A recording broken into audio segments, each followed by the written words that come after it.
Attendez, donnez-moi juste quelques minutes de votre temps avant de réserver quoi que ce soit pour votre mariage. Vous le saviez, vous, que 80%, oui, 80% des futurs mariés dépassent leur budget et parfois même de plusieurs milliers d'euros, simplement parce qu'ils ne savent pas où et comment optimiser leurs dépenses. Et vous pouvez me croire, ça peut aller très vite. Quand j'ai organisé mon mariage, je pensais avoir tout bien calculé. Et pourtant, j'ai perdu de l'argent alors que cela aurait pu être évité. J'ai eu aussi des dépenses auxquelles je n'avais pas du tout pensé. Alors non seulement parce que je n'avais pas du tout les bonnes infos, mais aussi parce que je n'avais aucune vraie connaissance en termes de gestion budget événementiel. Parce qu'un mariage, ce n'est vraiment pas la même chose qu'organiser un anniversaire surprise. Donc dans cette vidéo, je vais vous donner 4 astuces pour optimiser votre budget. Parce que oui, organiser un mariage, c'est un investissement, mais ça ne veut pas dire que vous devez vous ruiner ou aller faire un prêt avec un taux à 20%. D'ailleurs, dites-moi un peu, quelle est votre limite en termes de budget mariage? J'ai hâte de voir vos réponses en commentaire. Si vous voyez mon contenu pour la première fois, salut, moi c'est Stécie et je vous aide à organiser votre mariage de A à Z. Alors abonnez-vous, activez la cloche, installez-vous bien, c'est parti. Astuce numéro 1. Optez pour une créatrice, un créateur de contenu. Et en voilà une nouveauté dans la wedding industry que je valide fort et qui peut vous permettre de faire bien des économies. Un créateur, une créatrice de contenu sera là pour capturer des photos et vidéos de votre jour J en s'inspirant des tendances que l'on peut voir sur les réseaux sociaux. Vous recevrez votre contenu en général entre 24 et 72 heures après votre jour J. Après, je pense que ça dépend quand même du flux de demandes auquel le prestat de votre choix fait face. Et hop, plus qu'à cliquer sur publier, partager. Déjà bien présent aux États-Unis, ce type de prestation fait son apparition tout doucement en France. Enfin, encore ces derniers temps, on le voit vraiment de plus en plus. Lorsque l'on connaît les prix de certains photographes vidéastes, mais aussi les délais, ça peut être une très bonne alternative. Après, tout dépendra de vous et de vos envies. Astuce numéro 2, optez pour du digital. Dans la continuité de ce que je vous disais juste avant, vous pouvez le jour de votre mariage proposer un QR code à vos invités pour qu'ils prennent des photos. Grâce au QR code, ils pourront mettre toutes leurs photos sur un seul et même album en ligne.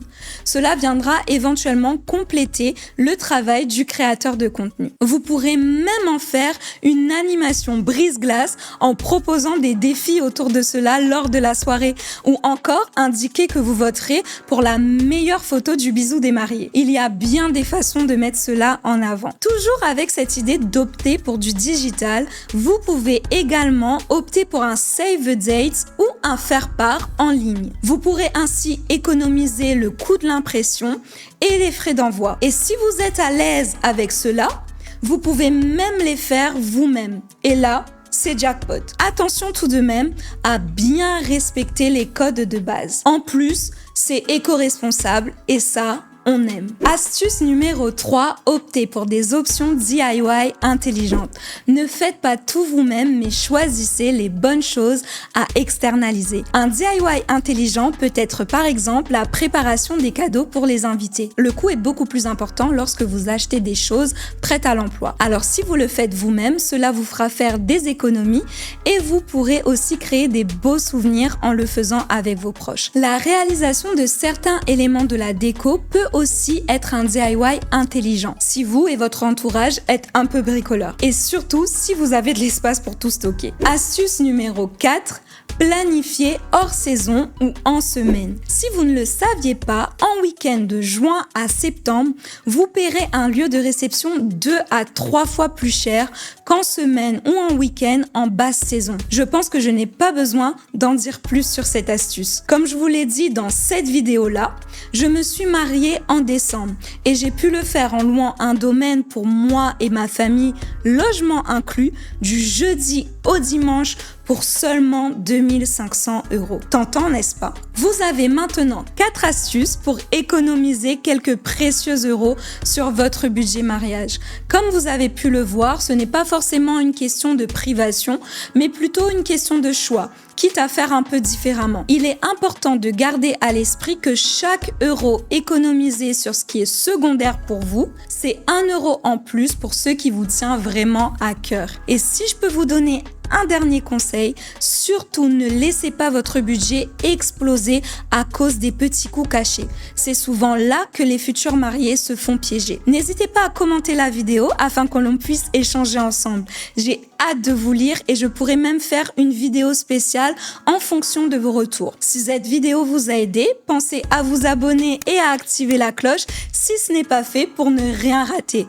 Je partage chaque semaine des conseils pratiques pour organiser votre mariage sans stress et sans vous ruiner. À très vite!